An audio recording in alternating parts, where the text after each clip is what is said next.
¿Has podido reconocer la fidelidad de Dios hacia ti? ¿De qué manera mantienes vivo el recuerdo y la presencia de la fidelidad de Dios hacia ti? ¿De qué manera es que compartes esa confianza y esa seguridad de que Dios siempre es fiel en tu vida con los demás? Estas y algunas otras interrogantes son las que hoy día buscaremos comentar, así que comencemos.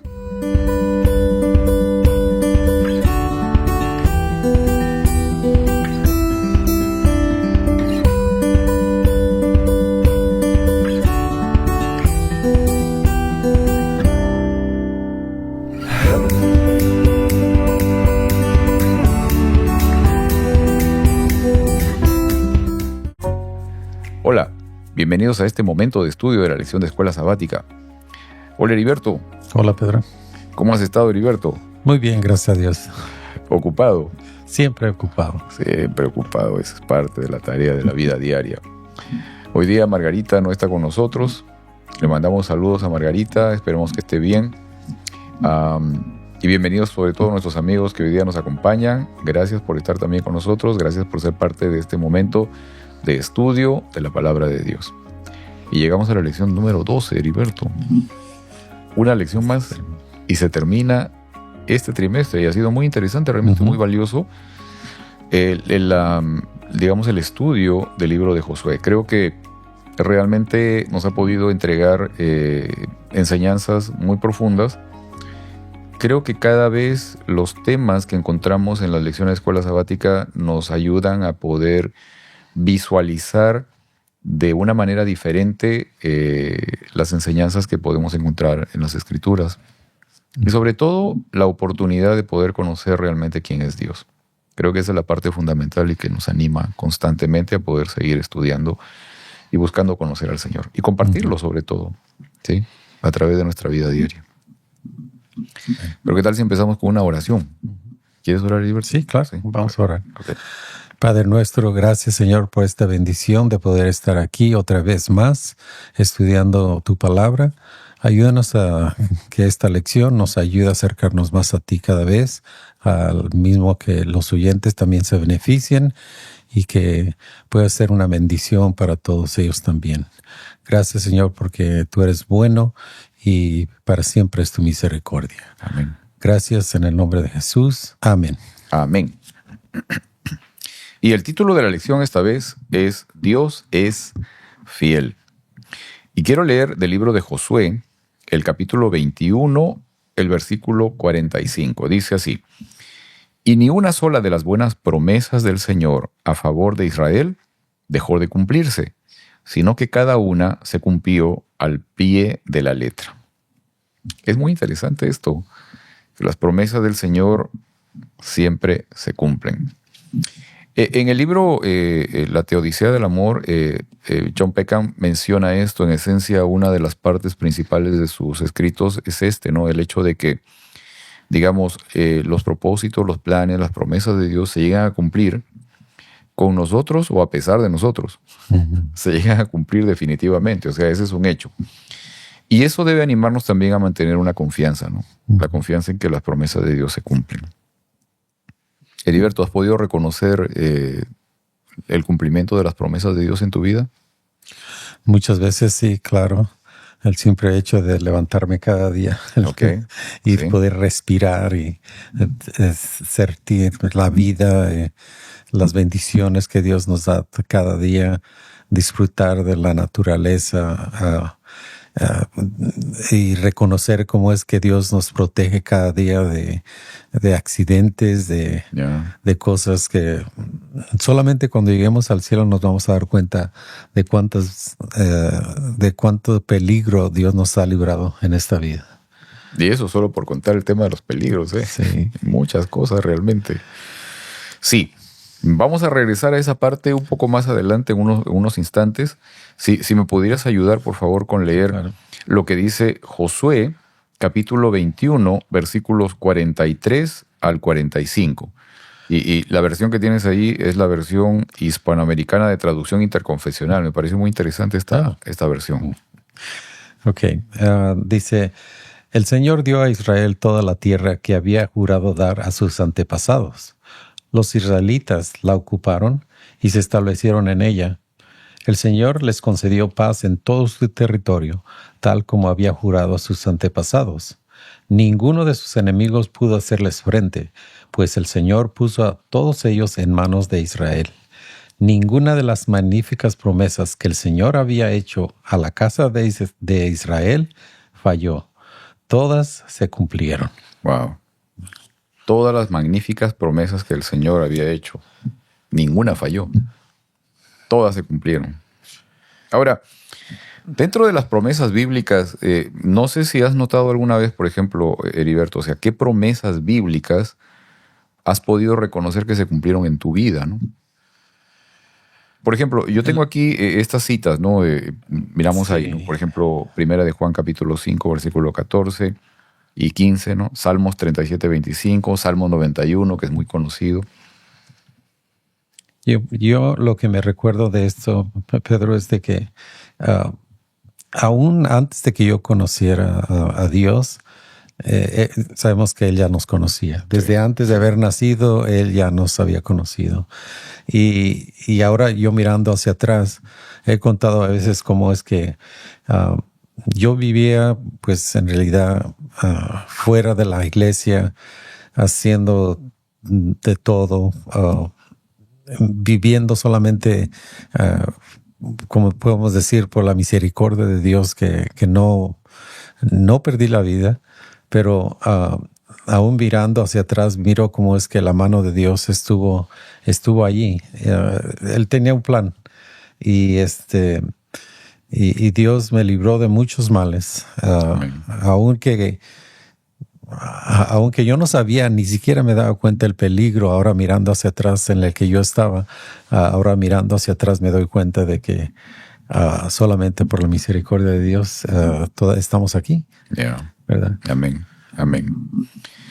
Lo que dice ahí, por ejemplo, el versículo que está registrado allí de Salmos, capítulo 37, versículo 25, que es un salmo muy, muy conocido también, ¿no? Que dice, fui joven y ahora soy viejo, pero nunca he visto al justo en el abandono, ni que sus hijos mendiguen pan, ¿no?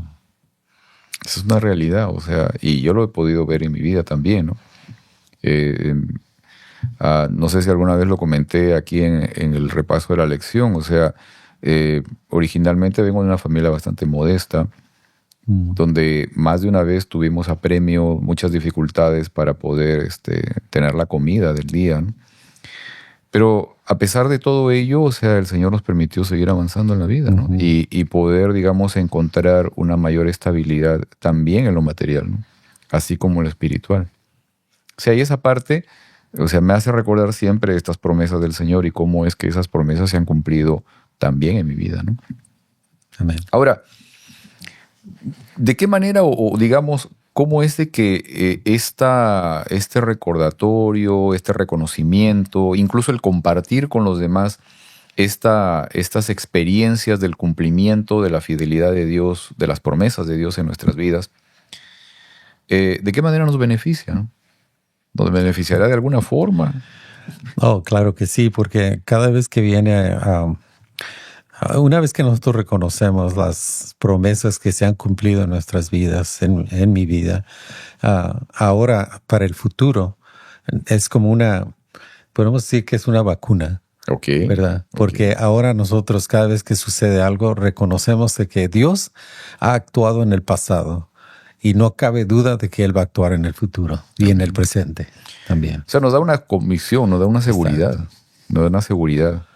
Ahora, ¿de qué manera eso, digamos, ayuda también a los demás? Porque, digamos, ok, yo puedo mantener el recuerdo vivo, pero esa convicción sumada al hecho de poderlo compartir con los demás, tiene un efecto también con los demás. Claro.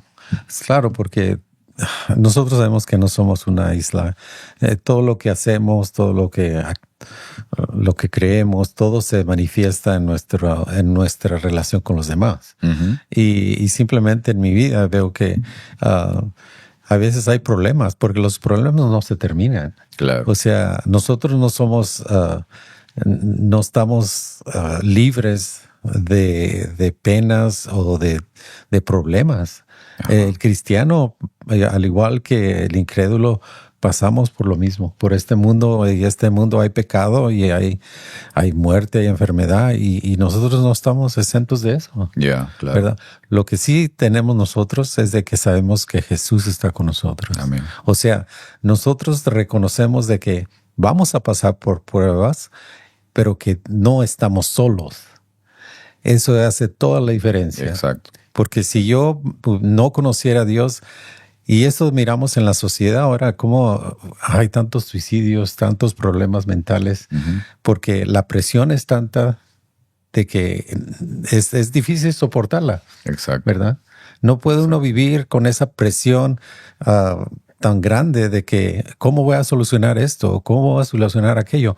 Yo en realidad no sé cómo la gente que no conoce de Dios todavía sigue adelante. Ya, ¿verdad? ya. Sí, sí, es real. Y definitivamente, o sea, esa parte, el hecho de poder, digamos, reconocer, obviamente mantener vivo la seguridad de que Dios está a nuestro lado debido a que sus promesas siempre se cumplieron en nuestras vidas. Esa seguridad, esa convicción marca la diferencia justamente cuando enfrentamos situaciones difíciles, ¿no? Esa es la parte que definitivamente hace una diferencia enorme, ¿no? Yeah. Y es un testimonio también. Sí, porque y yo sé que a veces hay diferentes temperamentos, Pedro, y sabes que hay unas personas que se desesperan más fácil que otras, ¿verdad? Al enfrentar algún problema, hay unas personas que en realidad no son capaces de solucionar o siquiera calmarse o de tener esperanza, porque es por naturaleza se desesperan. Y te imaginas la presión que ellos llevan en sí mismos al enfrentar un problema sin reconocer que Dios está con ellos. Claro. ¿Verdad? Claro.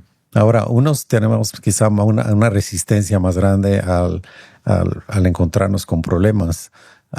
Y de todas maneras, es muy difícil. Y la desesperación yo creo que sería tan grande al no reconocer que Dios nos puede ayudar a pasar por cualquier problema y que después de la tormenta siempre viene la calma. Claro. ¿Verdad? Ahora, en esta parte de testimonio, ¿no? ¿De qué manera mi vida debería reflejar la seguridad de la vida eterna que Dios me ofrece, ¿no? O sea, ¿de qué manera mi vida debería reflejar esa convicción de que hoy yo ya puedo estar viviendo esa experiencia de la vida eterna? Bueno, sí, y es un hecho. Claro. Nosotros como cristianos reconocemos de que no estamos esperando, digamos que para que venga Jesús para recibir la vida eterna, porque reconocemos que hoy en el presente, cada día que nosotros tenemos una relación cada vez más con Jesús, esa relación se va renovando. O sea, ese pacto se va renovando día con día. Y sabemos que cada noche, cada mañana debemos de despertar dándole gracias, dormirnos pidiéndole perdón por lo que quizá hicimos y que nos dé fuerza para seguir adelante. Claro. O sea, es un día, cada día es una oportunidad más para pasar con Cristo y para crecer en Cristo también. Así es. ¿Verdad? Ahora, fíjate, la lección, Heriberto, la lección menciona esto, lo quiero leer textualmente. Dice: todo el éxito de Israel había de atribuirse únicamente a la iniciativa divina y a la fidelidad de Dios.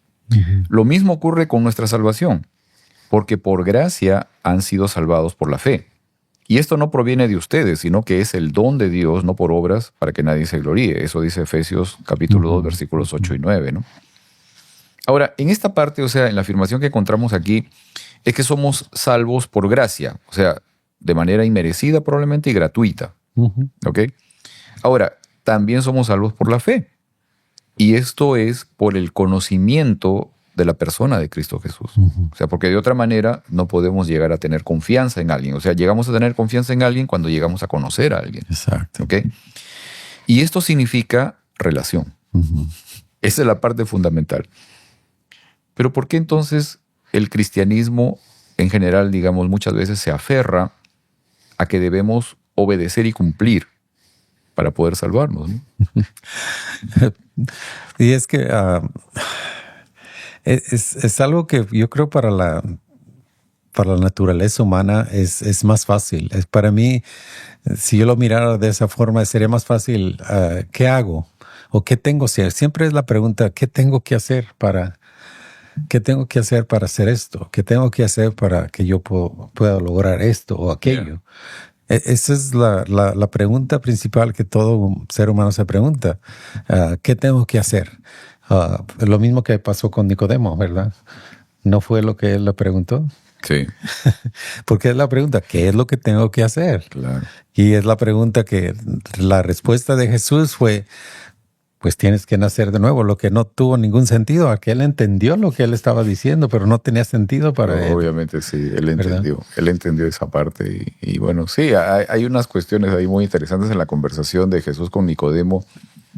Incluso, o sea, en un momento, bueno, lo cuestiona a Jesús y le dice, bueno, ¿cómo es que tú no vas a entender? Es un doctor de la ley, o sea, tienes que entender esto, lo que te estoy hablando es un tema a su nivel, estaba hablando muy bien, o sea, ok, y definitivamente después él comprendió, o sea, la realidad, y él fue justamente uno de aquellos que se convirtió en discípulo de Jesús también. Sí, pero la pregunta era muy, muy válida porque es la pregunta que todos nos debemos de hacer. ¿Qué es lo que yo tengo que hacer para heredar el reino de Dios? Ahora, en esa parte, o sea, ¿verdad?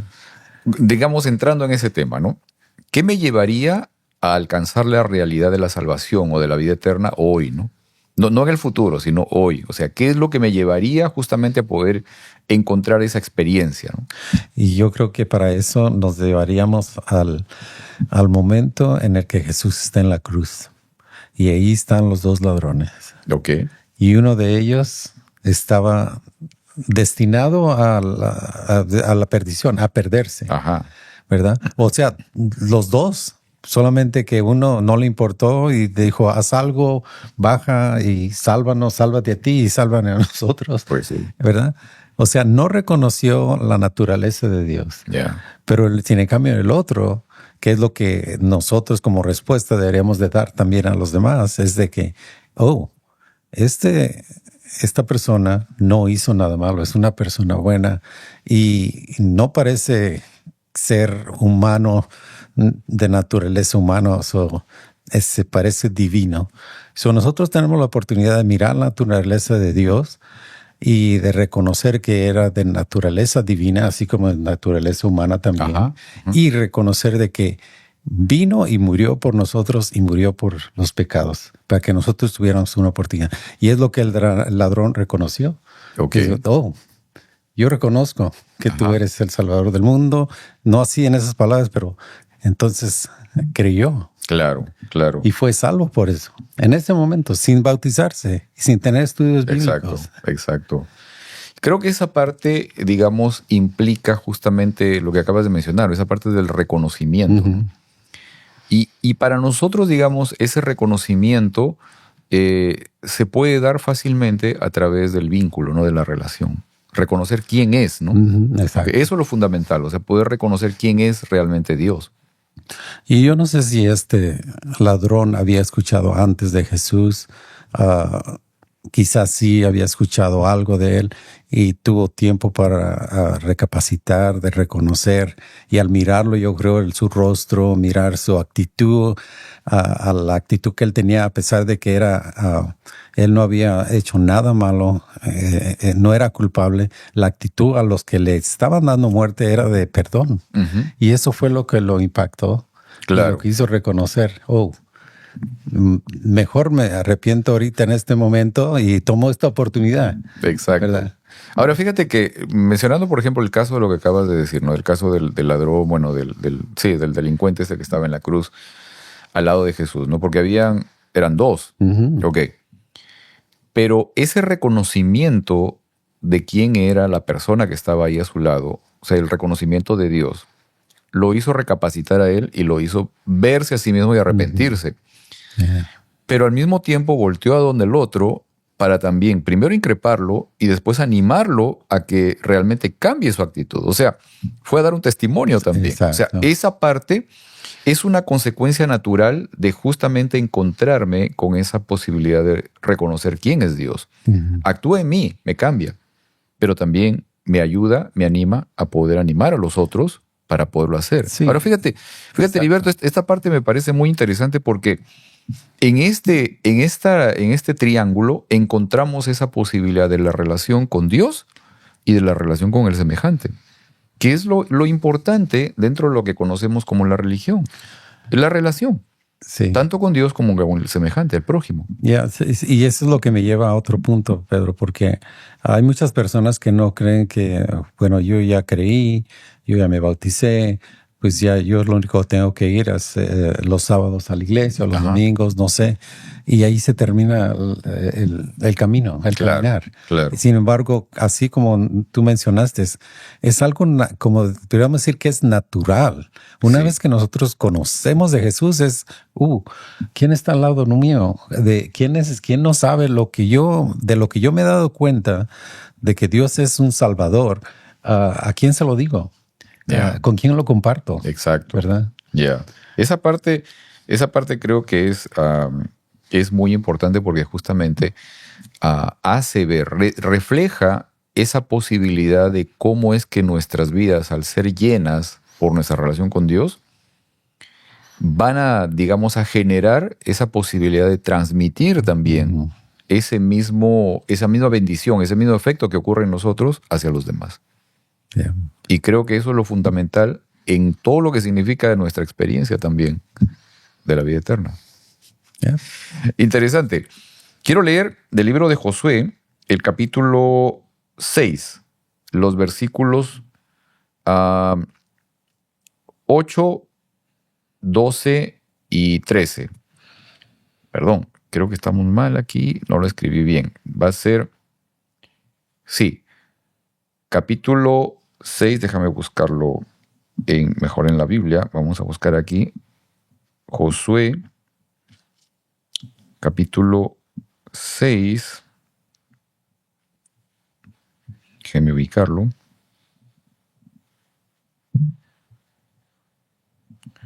Ok, dice aquí, quiero leer esta parte, luego corroboramos exactamente la cita. Dice aquí, sean fuertes y cuiden muy bien de hacer todo lo que está escrito en el libro de la ley de Moisés, sin desviarse de él a izquierda ni a derecha. No tengan nada que ver con estas naciones que quedan con ustedes, ni mencionen el nombre de sus dioses, ni juren por ellos, ni les sirvan ni les hagan reverencia. Ustedes continúen siguiendo al Señor su Dios, como lo han hecho hasta hoy. No se alejen de Dios y no se unan a los sobrevivientes de estas naciones que quedan. No se casen con ellos, ni se junten con ellos, ni dejen que ellos se junten con ustedes. Porque si lo hacen, tengan la plena seguridad de que el Señor su Dios no seguirá expulsando a esas naciones del territorio.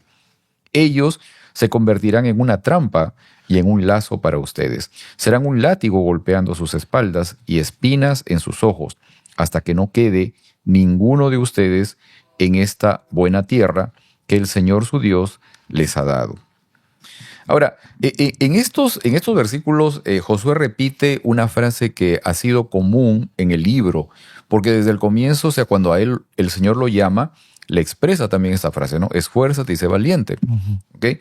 Esa es una frase regular que ha venido ocurriendo, dándose, y él también lo comparte con el pueblo. O sea, en su momento de despedida, él dice, ¿no? Sé fuerte, valiente, esfuérzate y sé valiente. Ahora, reconociendo que la empresa de Josué, la empresa del pueblo de Israel, o sea, lo que tenían que hacer, no era una empresa, una acción realmente de tipo militar, sino más bien espiritual. ¿En qué sentido debía Josué o el pueblo ser fuerte y valiente? O sea, ¿en qué sentido realmente es de que se aplica esta expresión de ser fuerte y valiente? O sea, ¿en qué sentido deberías tú hoy día ser fuerte y valiente? Yo lo que veo en esto, Pedro, es como si todo va bien alrededor mío. Tengo casa, tenemos comida,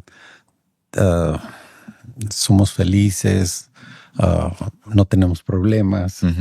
Lo que viene es que bajamos la guardia. ¿Verdad? O sea, y es fácil ir con la corriente, ¿verdad? Hacer lo que los demás hacen, hacer lo mismo que ellos hacen. O sea, siempre tenemos que, yo creo que aquí en lo que se refiere es que debemos de siempre estar en la guardia. De estar listos, porque el peligro nunca termina. O sea, Satanás nunca duerme y sus artimañas siempre están trabajando para hacernos caer. Yo creo que aquí se refiere a estar listos para la pelea. O sea, no podemos nosotros guardar la espada. Ellos heredaron la tierra y no era de que, ya no hay guerra, hay que las armas ponerlas a un lado, ya no hay peligro. El peligro nunca se terminó. O sea, las naciones no se eliminaron por completo. O sea, siempre hubo peligro. Y es lo que le digo, no debería bajar la guardia y debería estar siempre listo para volver a levantarse. Y yo creo también a reconocer de que no puedo quedarme dormido, no puedo quedarme de flojo, no puedo dejar de trabajar porque ya no hay presión, ya no hay tensión. Debemos de estar siempre listos. Es como yo lo veo. ¿Verdad? Sí. Personalmente pienso que este llamado a esforzarse y a ser valiente tiene que ver con el hecho de que uno no debe desconectarse de Dios. Exacto. O sea, pienso que esa es la parte más difícil a veces porque muchas veces en el caminar nos desviamos, nos desconcentramos, sencillamente encontramos dificultades en el camino, distracciones, cosas que nos desconectan de Dios, nos alejan, ¿no? Entonces, esfuérzate y sé valiente para mantenerte ligado a Dios, ¿no? Porque creo que al final eso es lo que nos va a dar la posibilidad, los instrumentos, la capacidad, nos va a preparar para superar cualquier dificultad que pueda aparecer, ¿no? Ahora, en estos versículos aparece un tema que también es muy, muy curioso, muy particular, y es el hecho de las relaciones humanas, sobre todo de pareja, ¿no? ¿Qué importancia tiene el hecho de, digamos, en nuestro caminar con Cristo, la elección de pareja? ¿Qué dice Heriberto? A ver. Es de vital importancia, podríamos decir, de que a la pareja en la que se encuentre uno para que haga posibilidad que en el futuro haya un matrimonio, yo creo que deben de conocerse lo suficiente para empezar, para decir de que, pues creemos en el mismo Dios principalmente, ¿verdad? Porque es lo que les está avisando, es no se mezclen con los demás pueblos. Exacto. Porque ellos eran idólatras, adoraban otros dioses, y a final de cuentas, lo que uno usualmente cuando no conoce bien de Dios es solamente busco una pareja que me guste, que seamos un poco compatibles y vamos a estar bien. Cuando quizá la persona cree totalmente diferente, tiene una religión totalmente opuesta, ¿cómo va a poder solucionarse ese problema cuando vengan los hijos? Si los dos tienen diferente creencia, ¿verdad? O sea, y Dios sabe la naturaleza humana de que no es de que el que cree en Dios va a transformar a la otra persona que no cree en Dios. Usualmente ocurre lo opuesto. Es más complicado, ¿no? Es más complicado. Y sí, lo he visto muchas veces en personas que eran creyentes o son creyentes y sí, sus vidas eran mucho más complicadas, digamos, por el hecho de que su pareja, el esposo o la esposa, no eran creyentes. O sea, para partir de ahí, ¿no? Las costumbres, los valores son diferentes, pues. O sea, son totalmente distintos. Entonces, allí muchas veces puede haber un conflicto. O sea, sí va a haber momentos en que haya, digamos, algún conflicto y esas cosas definitivamente impactan en la relación entre estas dos personas, pero sobre todo en los hijos.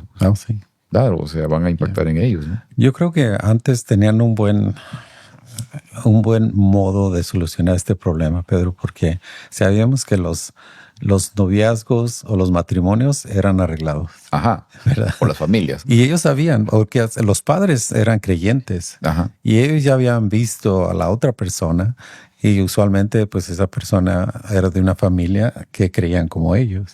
Yeah. O sea, y yo creo que esto comenzó para evitar ese problema de que uno como joven no sabía muy bien a quién escoger. Así es que los padres hacían el trabajo por ellos. Yeah. Y muchas veces funcionaban la mayoría del tiempo, ¿verdad?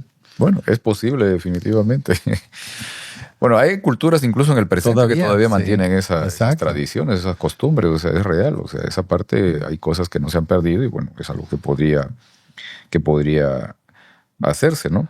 Ahora, en esta parte de lo que significa no solamente la pareja, digamos, ¿no? Sino, digamos, relación con otras personas, ¿por qué crees que será importante, por ejemplo, dentro del contexto espiritual, la relación con personas que a uno lo apoyen, que lo motiven, que lo inspiren, ¿no? Que lo ayuden justamente en ese caminar constante en la vida diaria, sobre todo el tema espiritual, ¿no? Pues, claro, se usa mucho ahora, hoy el día el tema de la persona tóxica, ¿verdad? Sí, decimos, no, esta persona es tóxica. ¿Qué hacemos con una persona que es tóxica?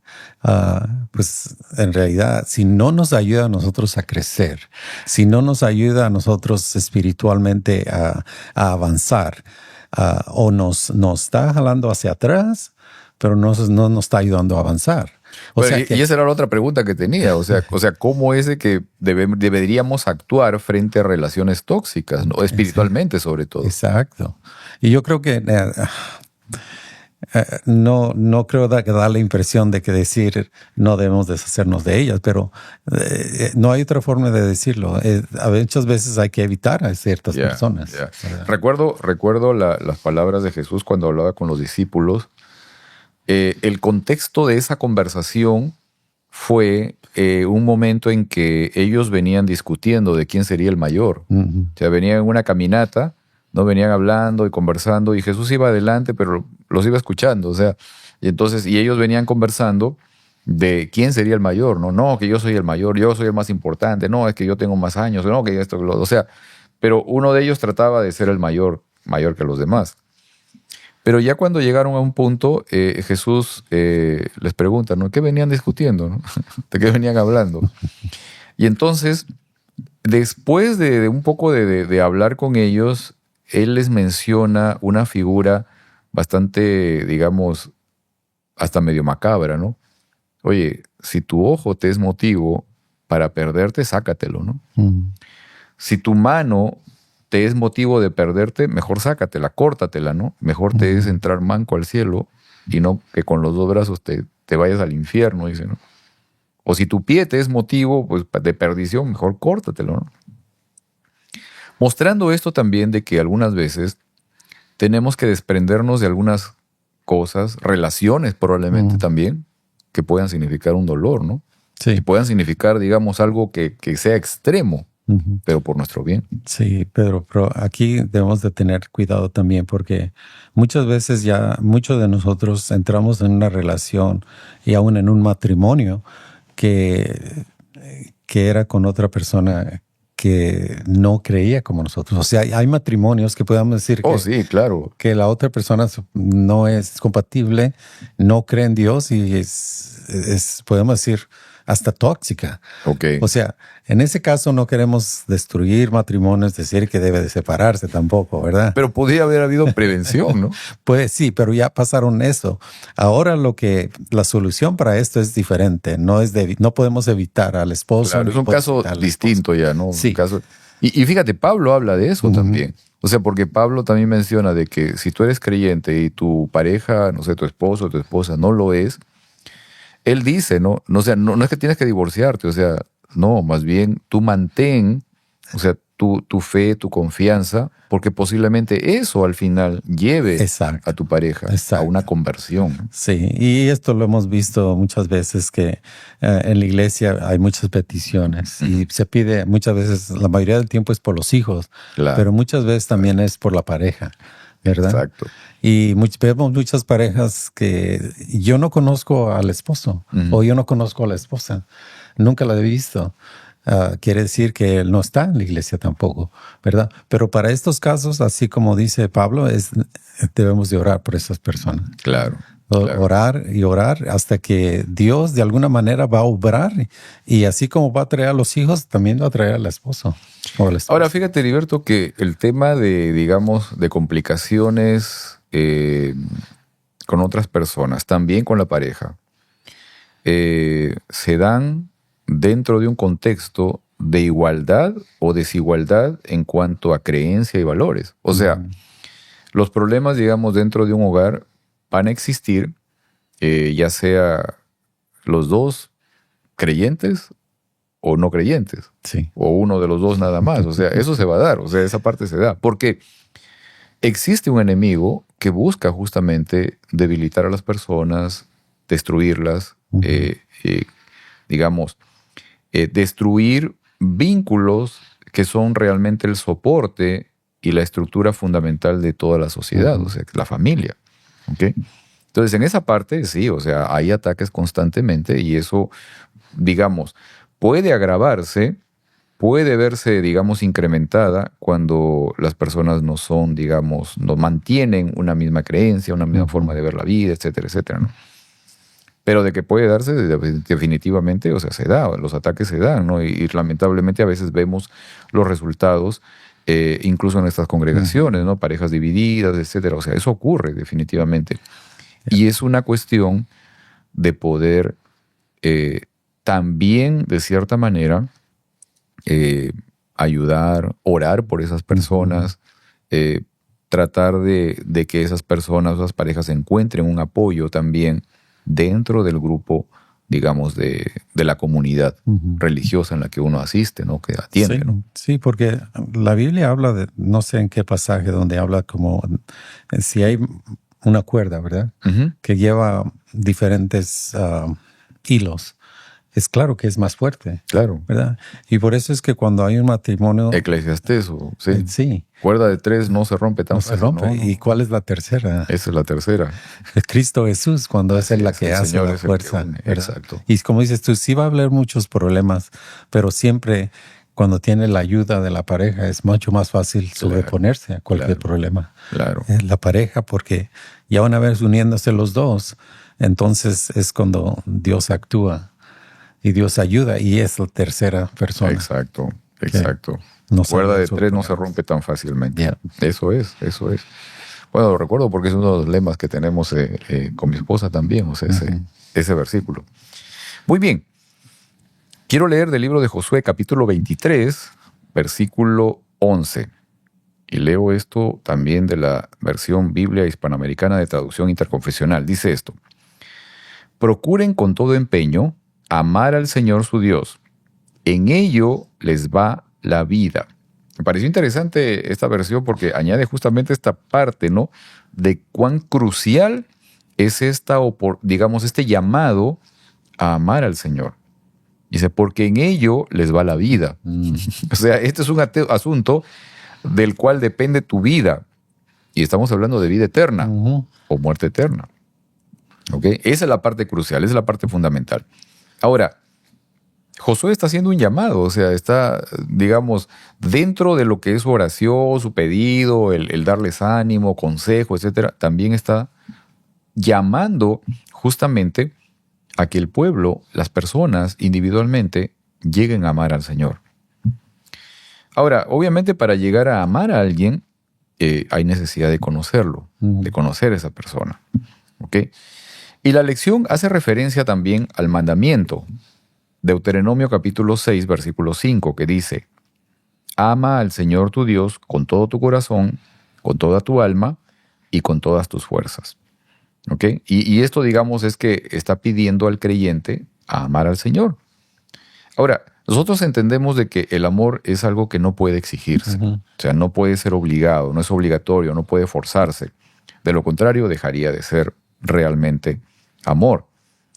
Pero es interesante que este pedido de amar a Dios, como decía hace un momento Heriberto, viene justamente después de los mandamientos, ¿no? O sea, ¿cómo entendemos digamos, este mandamiento o este llamado de amar a Dios? ¿En qué sentido es posible requerir el amor de alguien?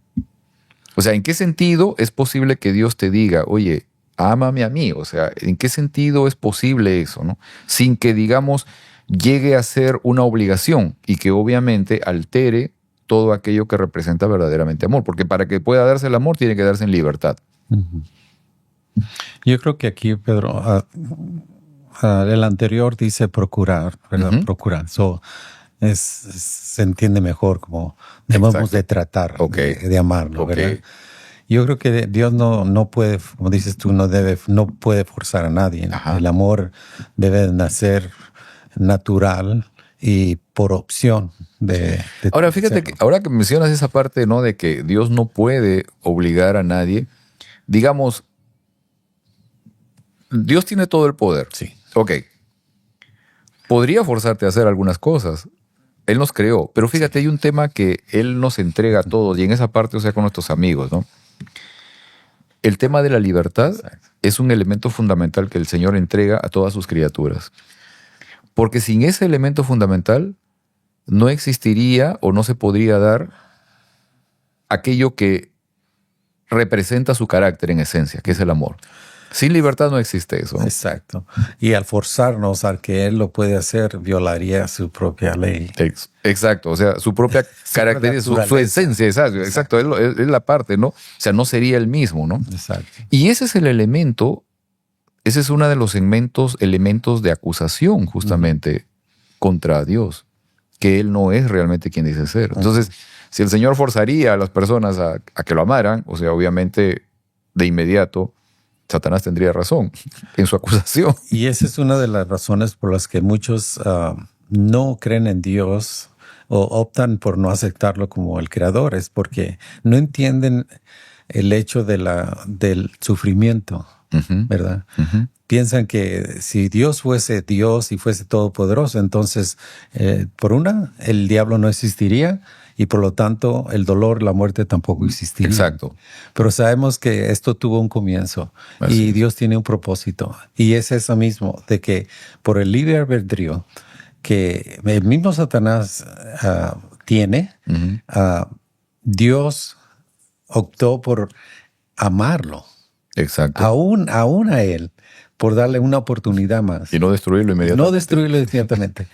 Más, además, tenía el propósito de que todo el universo se diera cuenta de lo que hace el mal. Exacto. ¿Verdad? Exacto. Del propósito de Satanás que tiene para destruir. Exacto. O sea, él se mostró, su carácter del enemigo se mostró y todo el universo lo vio al ejecutar y a dar muerte a Jesús. Claro, definitivamente. O sea, el elemento de la cruz es un momento de juicio y de condenación al enemigo, definitivamente.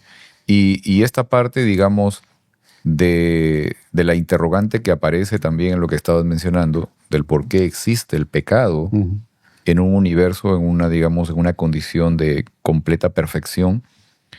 Los académicos, digamos, mencionan que el pecado o la maldad existe justamente porque los seres creados, digamos, mal utilizaron o mal utilizan este elemento de libertad que es el libre albedrío.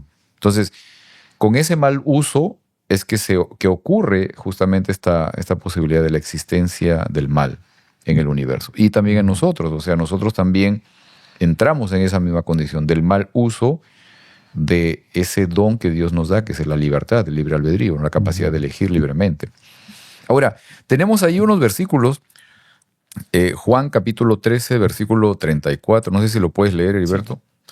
Dice, este mandamiento nuevo les doy, que se amen los unos a los otros, así como yo los he amado. también ustedes deben amarse los unos a los otros. Juan capítulo 15, versículo 17 dice, este es mi mandamiento, que se amen los unos a los otros. Y Primera de Juan 3:11 dice, este es el mensaje que han oído desde el principio, que nos amemos los unos a los otros. Así es. Y en el Antiguo Testamento, Levítico capítulo 19, versículo 18, dice esto, no seas vengativo con tu prójimo, ni le guardes rencor. Ama a tu prójimo como a ti mismo. Yo soy el Señor. Interesante, porque todos estos versículos del Señor extiende justamente el sentido completo, verdadero, absoluto de lo que realmente es obedecerle a Él, ¿no? ¿Sí? Obedecer los escritos, la ley, los profetas, etc. Todo eso en realidad se resume en esencia en amar al semejante, en amar al prójimo. Y aquí hay un problema, Pedro, porque muchas personas creen que hoy en la sociedad en que vivimos hay muchas creencias que hoy en día se están viendo. La homosexualidad y tantas otras cosas. Y es donde aquí muchas personas creen que debemos, o sea, como cristianos, no mostramos amor hasta ciertos grupos, ¿verdad? Claro. Que eso significa que nosotros no amamos. ¿Es tal el caso entonces de que nosotros no vamos a un grupo porque estamos de desacuerdo como ellos viven? O de cualquier forma lo podemos decir amor, pero no lo aceptamos nosotros a ciertos grupos. Yo creo que no quiere decir que nosotros... Yo creo que tú también, Pedro, todos los cristianos, verdaderos cristianos, amamos a todas las personas a pesar de sus orientaciones que ellos tengan. Yo sí lo creo. Ahora, de que nosotros aceptemos ciertos estilos de vida es diferente. No sé si tú piensas de la misma manera, porque no es lo mismo de que yo acepte o deje, podemos decirlo, predicar en la iglesia a una persona que es de ciertas creencias. De otra manera, yo no lo amo, ¿verdad? Así entramos en diferentes... yo creo que a la persona se le puede amar, no quiere decir, es como el drogadito. Yo amo, tengo un hermano que murió de la drogadicción, pero yo amaba a mi hermano. Claro. Pero yo nunca acepté su estilo de vida. Claro, ¿verdad? Claro. Así es que ahí es donde nosotros podemos mirar el amor. No quiere decir que lo vamos a promover y lo vamos a decir que no importa o que no importa lo que haga. Claro que importa lo que nosotros hacemos.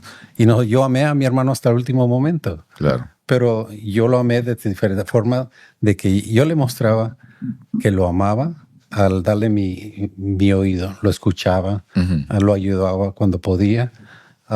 Pero él sabía que yo no estaba de acuerdo con su estilo de vida. Claro, ¿verdad? claro. Claro, esa parte definitivamente tiene sus digamos, sus cosas allí. Pienso que el tema de la aceptación a todos es muy importante. ¿Ya? Es muy importante, ¿no? Incluso dentro de nuestras congregaciones religiosas es muy importante eso. O sea, el hecho de poder aceptar a los demás, ¿no? Claro, eso no implica, digamos, no quiere decir de que, yo tengo que darle la oportunidad para que esa persona nos enseñe, o sea, o predique, ¿no? Alguna cosa. O sea, pienso que hay digamos, ciertas condiciones. Lo importante, lo fundamental, es poder aceptar a la persona. Y digamos que el Señor pueda actuar y obrar y transformar a esa persona según lo que el Espíritu también, digamos, tenga para esa persona, ¿no? Ahora, pero poniéndolo tal vez en un plano mucho más práctico, ¿no? Más real. O sea, por ejemplo, estamos dispuestos a veces a aceptarnos nosotros, incluso dentro de la misma congregación, dentro de la misma familia, por ejemplo, ¿no? O sea, a veces no es tan sencillo. No es tan sencillo. O sea, a veces incluso dentro de la misma casa o dentro de la misma familia no nos toleramos, ¿no? O sea, no nos aceptamos, nos rechazamos, ¿no? Dentro de la congregación, o sea, siempre hay la persona que, digamos, tal vez no te cae bien o tú no le caes bien a alguien, ¿no? O sea, eso pasa. ¿Ok? O sea, ¿de qué manera es que podemos ejercer ese principio de amar a tu semejante, ¿no? Con esas personas. Y yo creo que aquí es donde viene el ejemplo de Jesús, porque él aceptó a Judas, al mismo grupo. Ajá. O sea, él tuvo la oportunidad de decir, no, a este no, Ajá. porque este me va a traicionar. Sí, ya Sin sabía embargo, eso. él le dio la oportunidad. O sea, hasta el último momento. Hasta el último momento. O sea, nosotros debemos tener esa misma actitud de darles la oportunidad, de no rechazarlos, de aceptarlos, de darle la oportunidad de escucharlos, de darle nuestra presencia. Y ese es el ejemplo más grande, nos lo dejó Jesús con aceptar a Pedro y a todos sus apóstoles, aunque lo negaron. En el caso de Judas es interesante porque incluso hasta el último instante todavía estuvo diciendo, ¿no? El que mete el pan y lo moja aquí conmigo, ese es, ¿no? Y el otro estaba metiendo el pan. O sea, hey, sé lo que vas a hacer, o sea, ¿no? Cuando le dice, mira, lo que vas a hacer, hazlo pronto. O sea, sé lo que vas a hacer. Te estaba llamando, o sea, haciendo un llamado a la conciencia, ¿no? Claro, Judas nunca quiso aceptar el amor de Dios, o sea, a través de Cristo, o sea, no lo aceptó. Pero el llamado estuvo ahí constantemente, ¿no? Creo que esa es la mejor manera de poder justamente expresar ese sentido de lo que puede significar o de lo que significa realmente esa parte de amar al prójimo como a uno mismo. O sea, de poder extenderse, digamos, abrirse a mostrar el verdadero amor de Dios, ¿no? A pesar de que, digamos, hay personas que a veces, no sé, se vuelven hasta intolerables, o sea, no las puedes tolerar, o sea, pasa eso, ¿no? Dentro de las congregaciones pasa eso. Pero en la medida en que uno, como hablábamos la semana pasada, ¿no? Del efecto que tiene la oración por otra persona, pero el efecto que tiene en mí, o sea, cuando yo oro por otra persona, cuando yo dedico tiempo a pedir por otra persona, cuando yo dedico tiempo en mi oración para rogar por otra persona, el Señor puede obrar en la otra persona, pero principalmente obra en mí. O sea, en mí, a mí me impacta positivamente porque yo empiezo a ver a esa persona de manera diferente. Lo empiezo a ver como Cristo lo ve, ¿no? Y yo creo que otro ejemplo es de que Cristo pasaba tiempo con ellos. Así es. O sea, la comunidad. Exacto. Cuando nosotros oramos por la persona, no podemos decir, no, yo voy a orar, pero con él no me junto. Yo voy a orar por él, pero yo no voy a ir donde va a estar él. Es opuesto. O sea, debemos de hacer el esfuerzo porque de estar en comunidad. Y eso es como nosotros nos vamos a conocer, como vamos a llegar, porque sabemos que en la iglesia hay diferentes etapas. Estamos en diferentes etapas de cristianismo, de santificación. Y así es que ese es algo que debemos de dar por hecho, de que va a haber personas de que no están todavía al nivel donde deben de estar. O no los hace menos ni los hace más a nosotros. Simplemente es la realidad. Y van llegando personas nuevas cada vez a la iglesia y van a estar en diferente posición. Nosotros debemos tener más paciencia, más tolerancia para estas personas. Y mostrarles que tenemos la convicción, la seguridad de que Dios es fiel con nosotros y Dios va a ser fiel con los demás también. Exacto. El testimonio que damos. Amén. Qué interesante estudio, interesante momento también de poder conversar. Y creo que esa es la parte fundamental en todo esto, o sea, el hecho de que a través del diálogo podemos ir encontrando y recibiendo la revelación de Dios también para poder conocerlo un poco mejor. Y ya saben con todos ustedes, háganos sus comentarios a través del comentario que tienen ahí en el canal de YouTube. Pueden hacer sus comentarios, adelante, son bienvenidos también. Les agradecemos mucho por acompañarnos también hasta ahora y esperamos de que este tiempo de estudio sobre todo sea de beneficio para todos. Amén. Vamos a orar para terminar este momento. Sí. Gracias, Señor, por darnos esta oportunidad de que al abrir tu palabra te conocemos cada vez más. Gracias porque tú eres fiel con nosotros. Gracias porque tu fidelidad se hace presente y real en nuestras vidas. Y queremos reconocerlo y queremos mantener vivo, Señor. Queremos tener presente cada momento, cada instante de nuestras vidas y dar testimonio de que tú eres fiel en nuestras vidas. Ayúdanos, Señor, a que esto pueda generar también un impacto en otras personas y que al orar, al rogarte por las personas que nos rodean, nos ayudes a poder ver a esas personas a través de tus ojos, a través de tu amor. Despídenos ahora, te lo pido por Cristo Jesús. Amén. Amén. Amén. Muy bien, nos vemos la próxima semana, Heriberto. Lección 13, la última lección. Muy bien, nos vemos entonces la próxima semana, amigos. Hasta luego.